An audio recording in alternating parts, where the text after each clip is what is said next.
All right, good evening everybody. This is Steve Mencarini and I'm going to be talking about my response video for Module 4. And first wanted to say I guess it was the UNCG crew, myself, Aisha, and Zach, talking about ableism this week as part of our assignment. And wanted to specifically address kind of something that Zach had mentioned in terms of the Clemson Life program. I've never heard of a program such as one like what they have at Clemson, where students are actually with disabilities are able to get the practical life skills while also going to get their education. I think that's a fantastic opportunity, and I think both Zach and Aisha had talked about the universal design of classes, and I had mentioned that in my video as well, kind of a different way of thinking about if class assignments are accessible as they should be for everybody in all able bodies. I think the one of the things that Aisha's video kind of reminded me of was this accessibility audit, and I think, especially with laws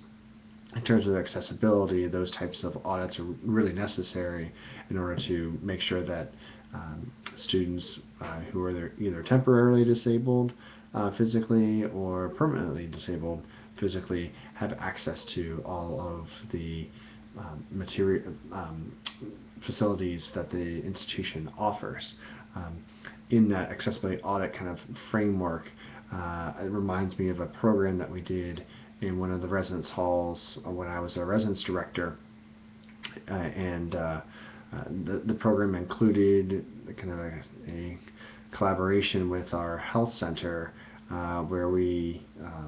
created a scavenger hunt on campus and had students don wheelchairs or utilize crutches to get around campus, and then in the scavenger hunt clearly showed that the third floor of one of our buildings is completely inaccessible, that had offices of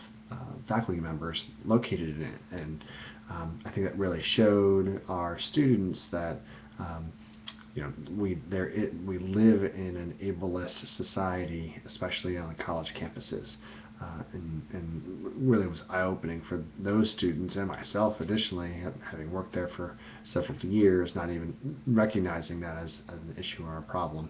on campus. Also going to talk a little bit about Matt's video and ageism, and in part of our structure in higher education where I work is specifically around kind of an ageist structure of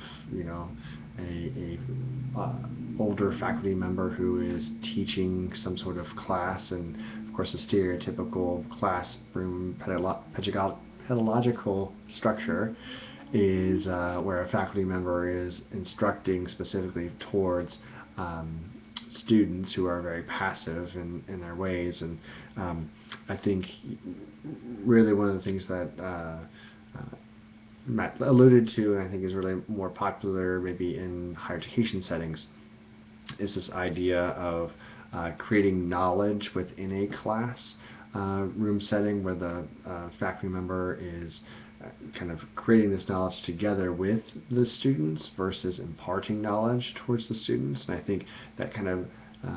debunks the ageist kind of dynamic there of older person